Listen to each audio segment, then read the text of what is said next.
எல்லாருக்கும் வணக்கம். Welcome to ருசியோ ருசி. இன்றைக்கி நம்ம ருசியோ ருசி சேனலில் பார்க்க போகிறது, நாளைய தினம் நமக்கு வைகாசி மாதத்தினுடைய கடைசி வெள்ளிக்கிழமை இல்லைங்களா?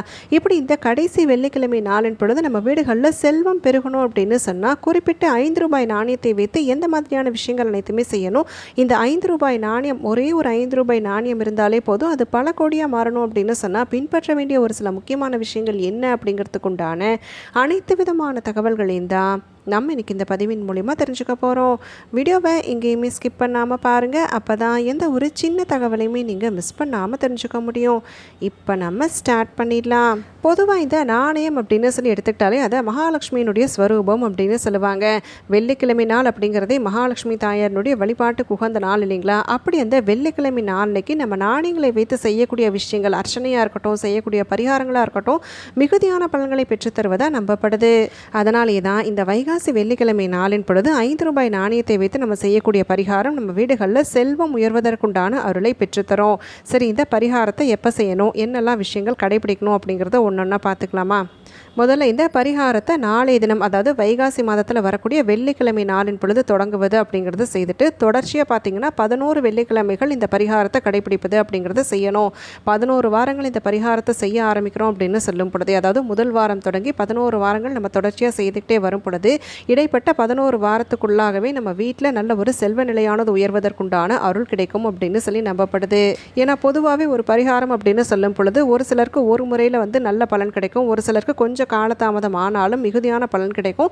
அதனால் தொடர்ச்சியாக 11 வாரங்கள், உங்களுக்கு ஒரு வாரத்திலேயே நல்ல மாற்றம் தெரிந்தாலும் சரி, இல்லை 3-4 வாரங்கள் கழித்து நல்ல ஒரு மாற்றம் தெரியுது அப்படின்னு சொன்னாலும் சரி, பரிகாரத்தை செய்ய ஆரம்பித்தா தொடர்ச்சியாக நீங்கள் 11 வாரங்கள் மட்டும் கண்டிப்பாக மேற்கொள்வது அப்படிங்கிறது செய்யணும். சரி, இந்த பரிகாரம் பொதுவாக பார்த்திங்கன்னா இந்த உப்பு அப்படின்னு சொல்லும் பொழுதே அதில் மகாலட்சுமி தாயார் வாசம் செய்வதாக ஒரு ஐதீகம் இருக்குது. பார்க்கடலேருந்து மகாலட்சுமி தாயார் பிறந்தாங்க அப்படிங்கிறதால இந்த கல்லுப்பு அப்படிங்கிறது மகாலட்சுமி தாயாரினுடைய அம்சமாகவே போற்றப்படுது. தூளுப்பு பயன்படுத்துவது அப்படிங்கிறது செய்யக்கூடாதுங்க. கல்லுப்பு பயன்படுத்துவது அப்படிங்கிறது மட்டும்தான் கண்டிப்பாக நம்ம வீடுகளில் பக்தியும் ஒழுக்கமும் சிந்தையும் செயலும் மேம்படும் அப்படின்னு சொல்லி நம்பப்படுது. நல்ல சுத்தமான கல்லுப்பை இந்த வெள்ளிக்கிழமை நாளில் வரக்கூடிய சுக்கிரஹோரை நேரம் பார்த்து வாங்கிடுங்க. வாங்கின கல்லுப்பை ஒரு கண்ணாடி பவுலில் எடுத்துக்கொள்வது, இல்லை பெருசாக நீங்கள் அகல் வைத்திருக்கிறீங்க அப்படின்னு சொன்னால் அந்த புதிய மண் குவளையில் நீங்கள் எடுத்துக்கொள்வது அப்படிங்கிறத செய்துக்கலாம். இதை நீங்கள் சுக்கிரஹோரை நேரத்தில் வாங்கிட்டு உடனே பார்த்தீங்க அப்படின்னாக்கா கட்டாயம் பூஜை அறையில் வைப்பது அப்படிங்கிறத செய்யணும். உங்களுக்கு சுக்கிரஹோரை நேரம் ஒத்து வரலை அப்படின்னு சொன்னால் குளிகை நேரத்துலையும் வாங்கலாம். குளிகை நேரத்தில் நம்ம செய்யக்கூடிய எந்த ஒரு விஷயமுமே நமக்கு ரெட்டிப்பு வேகத்தில் நமக்கு சீக்கிரமாகவே நல்ல நன்மைகளை வந்தடையும் அப்படிங்கிற ஒரு ஐதீகம் இருக்குது. அதனால் குளிகை நேரத்தில் வாங்குறது அப்படின்னாலும் செய்துக்கலாம். சரி, வழக்கமாக பார்த்தீங்க அப்படின்னு சொன்னால் பூஜைகள் எல்லாமே செய்கிறோம் அப்படின்னு சொல்லும் பொழுது இந்த வெள்ளிக்கிழமைக்காகவே பொதுவாக நிறைய பேர் நாணய அர்ச்சனை மேற்கொள்வது அப்படிங்கிறத செய்வாங்க. அப்படி இந்த நாணய அர்ச்சனை மேற்கொள்வது அப்படிங்கிறத நீங்கள் ₹1 நாணயத்தையோ இல்லை ₹1, ₹5 இரண்டுமே சேர்ந்தார் போல் 108 நாணயம் எடுத்து அர்ச்சனை மேற்கொள்வது அப்படிங்கிறத செய்துட்டு அடுத்ததாக நம்ம கிண்ணத்தில் வைத்திருக்கக்கூடிய அந்த கல்லுப்பு இருக்குது பார்த்தீங்களா, அந்த கல்லுப்புக்கு மேலே நீங்கள் அர்ச்சித்த நாணயத்தை ₹5 நாணயத்தை வைப்பது அப்படிங்கிறத செய்யணும். இந்த அர்ச்சித்த நாணயத்தை முதல் வாரமான நாளைய தினம் நீங்கள் செய்துட்டு ஒரு வாரம் அந்த கிண்ணத்துக்கு மேலே நாணயம் அப்படியே இருக்கட்டும். அது வீட்டு பூஜை அறையில் எப்பயும் போல நீங்கள் பூஜைகள் எல்லாமே ஒவ்வொரு நாளும் எப்படி செய்வீங்களோ அதே முறையில் செய்துக்கிட்டே வரலாம். இந்த கல்லுப்புக்கு மேலே வைத்த நாணய கிண்ணம் மட்டும் அப்படியே இருக்கட்டும். அடுத்த வாரம், அதாவது அடுத்த வெள்ளிக்கிழமை வரும் பொழுது நீங்கள் 108 நாணயங்கள் அர்ச்சனை மேற்கொள்வீங்க பார்த்தீங்களா, அதில் ஒரு நாணயம் குறைந்திருக்கும். ஏன்னா அந்த ஒரு நாணயத்தை நம்ம கல்லுப்புக்கு மேலே வச்சிட்டோம். அதனால் புதுசாக ஒரு நாணயத்தை எடுத்துக்கோங்க. எடுத்து 108 நாணயங்களை மறுபடியும் அர்ச்சனை மேற்கொள்வது அப்படிங்கிறது செய்துட்டு அதுலேருந்து ₹5 நாணயத்தை மறுபடியும் எடுத்து இதே கல்லுப்புக்கு மேலே, முன்னாடி வாரம் வைத்த கல்லுப்புக்கு மேலே வைத்த நாணயத்தோடைய சேர்த்து புது நாணயத்தையும், புது ₹5 நாணயத்தையும் வைப்பது அப்படிங்கிறது செய்யணும். இப்படி நம்ம தொடர்ச்சியாக 11 வாரங்கள் செய்துக்கிட்டே வரும் பொழுது கல்லுப்புக்கு மேலே அந்த நாணயங்களை வச்சுக்கிட்டே வரும் பார்த்தீங்களா. இது எல்லாமே நம்ம 11 வாரம் நிறைவடைந்ததுக்கு அப்புறமா ஒரு மஞ்சள் நிற வஸ்திரத்தில் முடிச்சு போல கட்டுவது அப்படிங்கிறத செய்யணும். செஞ்சுட்டு பக்கத்தில் குலதெய்வ கோவில் இருக்குது அப்படின்னு சொன்னால் குலதெய்வ கோவில் உண்டியலில் சேர்ப்பது அப்படிங்கிறத செய்துக்கலாம். இல்லை பக்கத்தில் கோவில் அந்த மாதிரி கிடையாதுங்க, ரொம்ப தொலைவில் இருக்குது, நாங்களே வருடத்துக்கு ஒரு முறை தான் போவோம் அப்படின்னு சொல்லும் பொழுது அருகாமையில் இருக்கக்கூடிய அம்மன் வீற்றிருக்கக்கூடிய ஆலய கோவில் உண்டியலில் சேர்ப்பது அப்படிங்கிறத செய்திடலாம். அதே போல் இந்த பரிகாரம் செய்யக்கூடிய ஒவ்வொரு வாரமும் பார்த்திங்கன்னா கல்லுப்பை நீங்கள் சுத்தப்படுத்தி கொள்வது, அதாவது நிறைய நேரங்களில் நம்ம அப்படியே திறந்த வெளியில் வைத்திருக்கிறோம் அப்படிங்கிறதால ஏதாவது தூசி விழுறதுக்கு வாய்ப்பு இருக்குது. இல்லை பூக்கள் நம்ம மாற்றும் பொழுது பூக்கள் விழுந்து அதில் காய்ந்த நிலையில் மாறக்கூடிய தன்மை இருக்குது. அப்படி அந்த மாதிரி எதுவுமே இல்லாத மாதிரி உப்பு நல்லா இருக்கா அப்படிங்கிறத நீங்கள் அவ்வப்பொழுது சரி பார்க்கணும். ஒவ்வொரு வாரமும் நாணயத்தை வைக்கும் பொழுது மேலே ஏதாவது சின்ன சின்ன தூசிகள் இருந்தால் அதை நீங்கள் சுத்தப்படுத்திட்டு அதுக்கு மேலே நாணயம் வைத்து கொண்டே வந்தால் கண்டிப்பாக நம்ம வீடுகளில் செல்வம் மிகுதியாய் சேர்வதற்கு வைப்பதற்குண்டான அருள் கிடைக்கும். சரி, 11 வாரம் முடிஞ்சதுக்கப்புறமா நாணயத்தை என்ன செய்யணுங்கிறத சொன்னேன். இப்போ அடுத்ததாக கல்லுப்பை என்ன செய்யணும் அப்படின்னு கேட்டிங்கன்னா, பக்கத்தில் நீர்நிலைகள் இருக்குது அப்படின்னு சொல்லும் பொழுது அந்த நீர்நிலைகளில் விடுவது, அதாவது அந்த நீரோடு சேர்த்து கரைப்பது அப்படிங்கிறத செய்துக்கலாம்.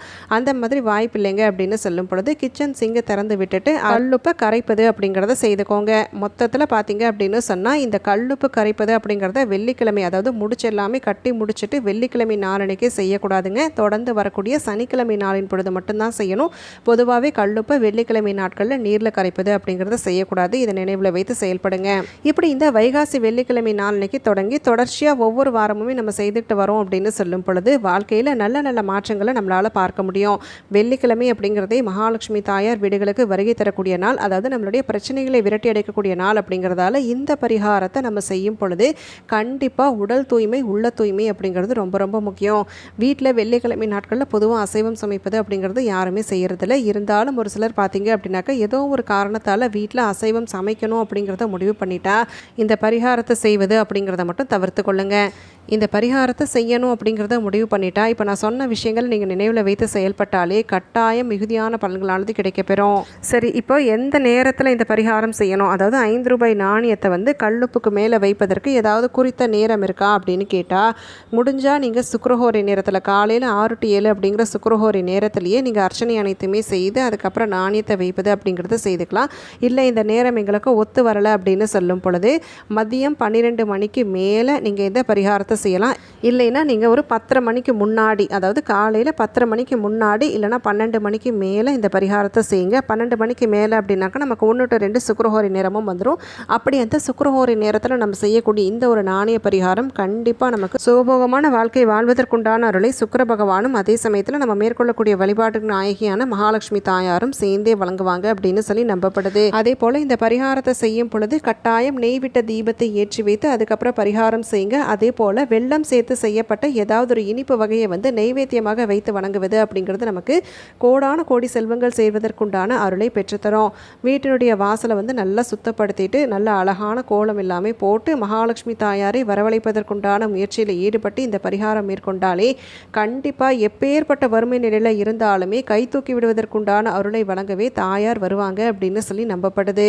இப்போ நம்ம இந்த பதிவின் மூலமா வைகாசி கடைசி வெள்ளிக்கிழமை நாளன்னைக்கு ஒரே ஒரு 5 ரூபாய் நாணயத்தை வைத்து எந்த மாதிரியான பரிகாரத்தை எளிமையான முறையில் மேற்கொள்ளலாம், இந்த பரிகாரத்தை செய்யும் பொழுது ஒவ்வொருவருமே பின்பற்ற வேண்டிய ஒரு சில முக்கியமான குறிப்புகளும் செய்ய வேண்டிய நேரம் என்ன அப்படிங்கிறதுக்கு உண்டான தகவல்கள் எல்லாமே பார்த்து தெரிஞ்சுக்கிட்டோம்.